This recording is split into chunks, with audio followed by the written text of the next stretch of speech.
Et surtout, il y a un signal très clair qu'il faut lancer à Emmanuel Macron.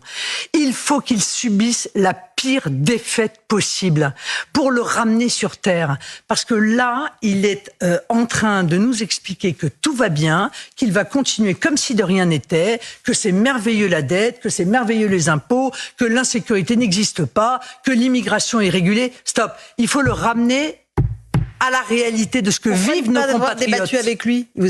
Pourquoi ne pas avoir débattu avec lui ? Vous avez dit peut-être, mais en septembre. Non, c'est pas ce que j'ai dit. J'ai dit, écoutez, de deux choses l'une. Soit on débat en septembre de ce qu'il va faire dans les 3 prochaines années, parce qu'il faudra qu'il tienne compte des résultats des européennes. Soit on débat maintenant, mais alors à ce moment-là, il pose sa démission ou la dissolution sur la table. Parce que sinon, c'est trop facile. Bon, s'il s'engage dans la campagne européenne, alors il faut qu'il tienne compte des résultats des européennes. Et s'il perd, il faut qu'il procède à la dissolution de l'Assemblée nationale parce que c'est la Constitution française. Après ce passage, la présentatrice Laurence Ferrari fait remarquer qu'il s'agit d'un scrutin européen et non national. Elle a raison de le souligner, mais comme l'a dit Marine Le Pen, et je la rejoins sur ce point, les élections européennes sont cruciales et influencent notre vie quotidienne, notamment en matière de politique de l'énergie, de sécurité, d'immigration, de défense, de pouvoir d'achat, d'agriculture et d'écologie. Par exemple, les récentes décisions concernant les voitures électriques et la fin des véhicules thermiques en 2035 en sont une illustration. En suivant les derniers sondages, on constate que les Français sont largement en désaccord avec les choix d'Emmanuel Macron qui a placé Valérie Hayé en tête de liste. Selon ces sondages, elle n'obtient que 15% d'intention de vote pour les élections européennes